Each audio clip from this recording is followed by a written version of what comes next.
Salve, salve nação, Paulo Analista aqui na voz, trazendo para vocês mais uma análise tática e graças a Deus voltando a analisar uma vitória do Vitória na Série A do Campeonato Brasileiro. Aqui no Canto Rubro Negro você vai ter acesso de forma exclusiva a vídeos analisando tudo o que aconteceu em todos os jogos do Vitória. E dessa vez a nossa gigantesca vitória contra o Fluminense no Maracanã por 1-0.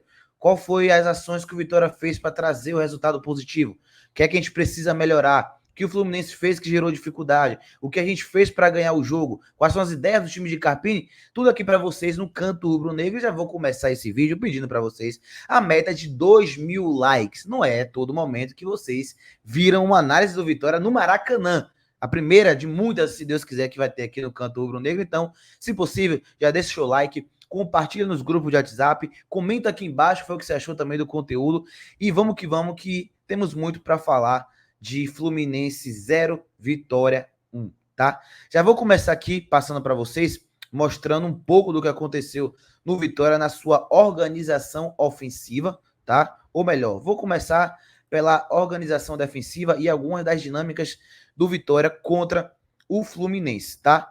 Aqui a gente vai observar que o Vitória jogando com essa trinca de volantes, manteve a estrutura que vinha jogando, com exceção do jogo contra o RB Bragantino, que ali o volante jogou de zagueiro, foi o Rodrigo Andrade, vocês viram na análise tática. Mas o Vitória que marcou no 4-5-1, para mim, um dos principais trunfos do trabalho de Carpini é justamente esse balanço defensivo para o lado da bola. Essa linha de 5 tem conseguido fazer muito bem esse equilíbrio e impedir o ímpeto do adversário. Aqui a gente observar que o Fluminense também apresentou alguns erros, né, ofensivos e o Vitória conseguiu se aproveitar disso. Outra vez, Mateuzinho leve, fechando muito bem o corredor. Mateuzinho que com bola teve algumas ações que não foram tão boas, mas sem a bola fez um papel defensivo muito bom. E aqui, como eu falei, Vitória fazendo um balanço para o lado da bola, conseguindo tirar a bola ali do setor e fazer o Fluminense girar para um lado para o outro, mas sem conseguir verticalizar. Porque como o Fluminense tentava vir sempre pelo corredor lateral, sempre com o Marcelo e o Ken na direita, com o Terãs e o Samuel Xavier, o Vitória estava conseguindo fazer esse balanço muito bem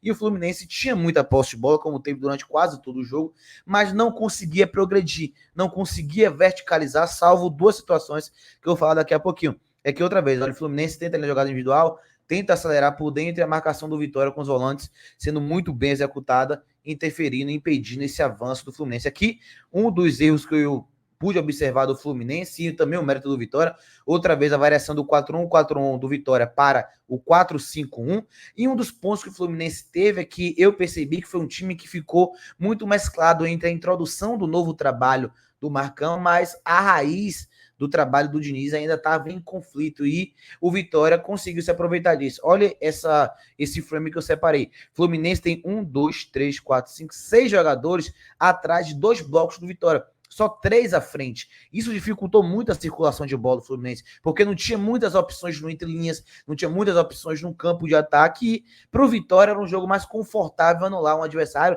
que estava com a maioria dos jogadores atrás da linha da bola em muitas situações. Então esse, para mim, foi aí um dos erros que o Fluminense acabou cometendo. E como eu falei, o Vitória começou a gerar muita vantagem sobre isso, interceptando esses passes quando o Fluminense tentava verticalizar, porque o espaço estava muito bem fechado. Outra vez, o Vitória no 4-5-1, com o Luan saltando para fechar a linha e encurtar. Mais uma vez, o Fluminense tentando rodar a bola de um lado para o outro, né, com a concentração de alguns jogadores no meio de campo, no lado esquerdo. Até uma mudança um pouco do que a gente viu no início, que não tem como mudar 100% um trabalho que vem de muito tempo. E aqui outra vez, tentativa de passe por dentro, tentativa de passe interior. O Vitória, nesse momento aqui, descola um pouco ali a marcação, porém, a última linha de marcação fez uma partida impecável. O Caio, o Wagner, o PK e o Lepo defensivamente foram muito bem. Aqui outra vez já viu o Fluminense trabalhando a posse de bola, Vitória ali no bloco médio, foi assim a tônica de quase todo o jogo, e a tentativa de inversão para o Keno em amplitude, algo que o Fluminense também tentou utilizar bastante na partida, foi essas variações de corredor, buscando o Keno, só que como eu falei, Vitória estava ali com um balanço defensivo bem interessante, tá? Agora a gente vai trazer aqui um segundo vídeo trazendo um pouco da organização ofensiva do Vitória, agora sim, e algumas das dinâmicas do Vitória que funcionaram no primeiro tempo. Primeiro, deixa eu observar uma das estruturas que o Vitória utilizou, que foi ali uma espécie de 3-3-4, uma saída de 3 com o Luan entre os defensores, Wagner saindo pela esquerda, Cavinhos pela direita, por dentro a gente tinha aqui em alguns momentos o Naldi com o William e Mateuzinho saindo, e os momentos o William baixava, o Naldi e o Mateuzinho saía, na direita sempre Lepo aberto em amplitude, Na esquerda, sempre PK aberto, amplitude. E por dentro, Oswaldo e Alejandro em algumas situações. É claro que variou para o 4-3-3, com laterais baixavam um pouco mais. A gente teve ali algumas variações, mas aqui a gente vai trazer o que mais aconteceu, o que mais foi padrão do Vitória e as dinâmicas que a gente buscou utilizar. Aqui a gente pode observar que o Fluminense veio com a postura, né, defensiva, talvez cadenciada, falo talvez, porque no segundo tempo foi bem mais agressiva. No primeiro tempo baixou, aumentou os blocos em várias situações, então não foi um padrão tão alto assim. Mas quando fazia isso, o Vitória tinha um pouquinho de dificuldade de sair com a posse de bola, mas quando o Fluminense baixava os blocos, a gente tinha ali a saída de 3, sempre encontrando as peças abertas no campo. Como eu falei, para mim a grande tônica do Vitória no primeiro tempo, ofensivamente falando, foi utilizar essas peças, o PK e o Lepo aberto em amplitude, para atacar a profundidade. A gente vê em muitos momentos esse passe cavado, esse passe por cima, entrar nas costas da última linha do Fluminense e encontrar o nosso lateral, tanto pela esquerda como pela direita, ou em liberdade ou em possibilidade de um contra um forte para chegar na linha de fundo e buscar situações de cruzamento. Na minha opinião, o Vitória controlou mais o jogo do primeiro tempo do que o Fluminense, porém o Vitória não conseguiu converter essas jogadas em situação clara de gol, em finalizações. Mas o Vitória chegou muito no último terço. Outra vez, passe por dentro buscando o Naldi fazendo um passe cavalo nas costas da última linha, encontrando o PK aberto em amplitude, aqui o Terence estava tendo muita dificuldade de acompanhar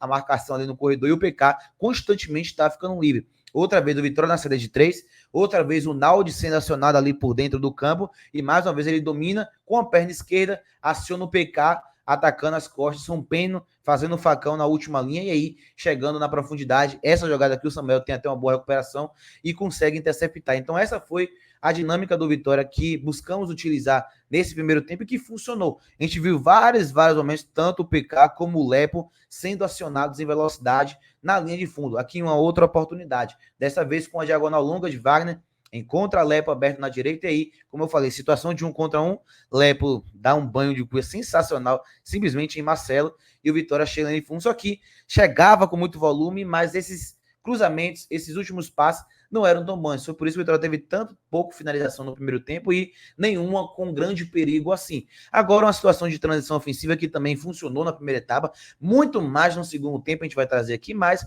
também tivemos situações de ataque rápido e de contra-ataque em transição ofensiva, onde o Vitória novamente a mesma dinâmica, variar de um lado para o outro, passe em profundidade esticado, o lateral chegando na linha de fundo, buscando situações de cruzamento, e aqui, por isso aqui o Vitória não teria uma capacidade maior de conseguir fazer o gol, tá? Se você tá gostando, deixa aqui nos comentários o que, é que você tá achando da nossa análise. Comenta a sua opinião, se achou que o jogo foi bom, que o jogo não foi bom. Deixa aqui pra gente ver o feedback de vocês depois, tá?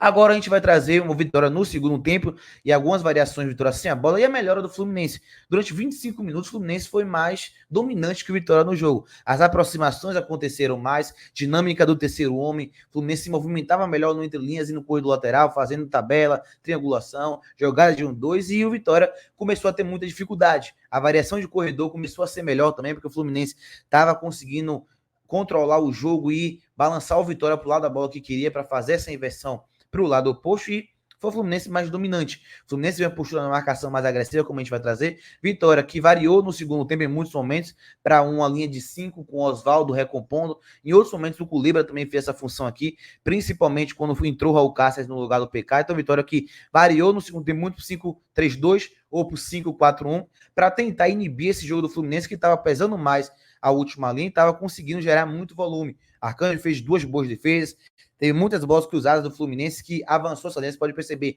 que todo jogador do Fluminense está no campo de ataque.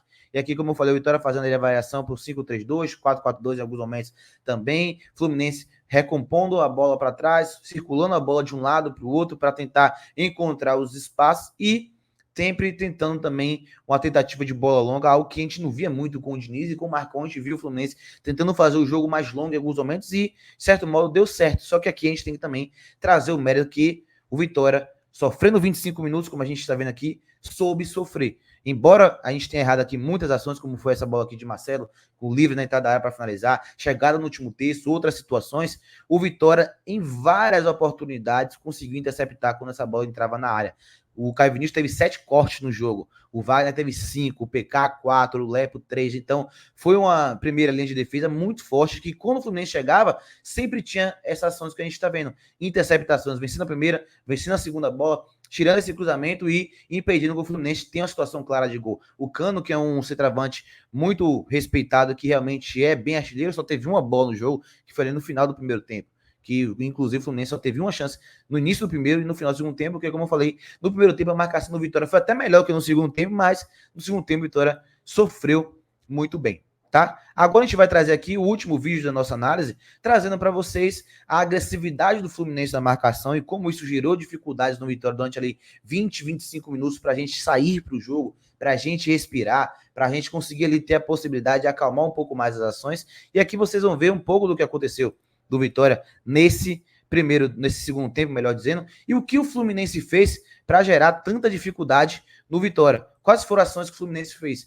Qual foi a ideia do Marcão que gerou tanta dificuldade assim no Vitória? E a gente vai trazer aqui para vocês toda a análise completa do que aconteceu. Então aqui vocês vão ver o que o Fluminense fez que gerou tanta dificuldade no Vitória. Começando pela postura defensiva do Fluminense, de avançar os blocos, subir pressão, fazer ali uma marcação onde induziu o Vitória muito somente para o lado e dificultava a nossa saída de bola, com muitos jogadores tirando a linha de passe, encurtando o espaço, e a gente não tinha mais assim, tanta capacidade de circular essa bola com tranquilidade, e foi assim que o Vitória começou a errar algumas saídas de bola, forçar algumas bolas que saíram em arremesso lateral, e o Fluminense realmente ficou um ataque contra a defesa durante 20, 25 minutos. A gente tem que ser sincero, por mais que o Fluminense tenha 6,36 pontos, o Fluminense foi melhor que o Vitória durante grande parte do segundo tempo. Mas aí entrou o principal trunfo do Vitória na segunda etapa, que foi uma fase do jogo que muitas vezes a gente não dá tanta credibilidade, mas que é muito importante, que é a transição ofensiva, o contra-ataque.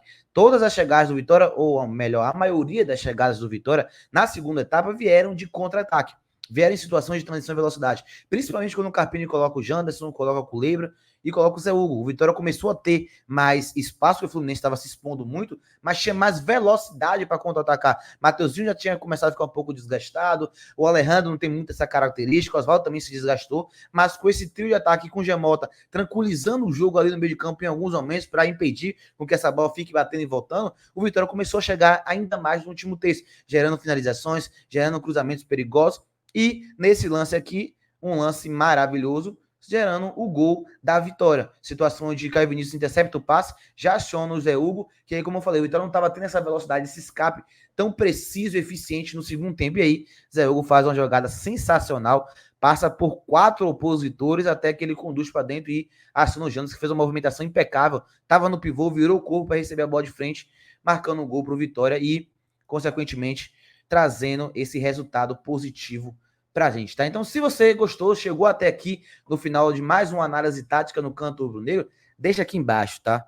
Vitória 2, Atlético Paranaense 1, pra gente se reerguer de vez no Campeonato Brasileiro e, se Deus quiser, dar a volta por cima e brigar por coisas maiores, tá? Lembrando que, após o final desse vídeo, você vai ser redirecionado para o nosso jogo, para a nossa transmissão de Vitória Atlético Paranaense. Estaremos no Barradão a partir das 4 horas da tarde. Leonardo Santiago, Luiz Victor e eu, Paulo Analista, trazendo para vocês mais uma emoção, mais uma transmissão e que dê vitória. Tamo junto, galera. Valeu, até a próxima.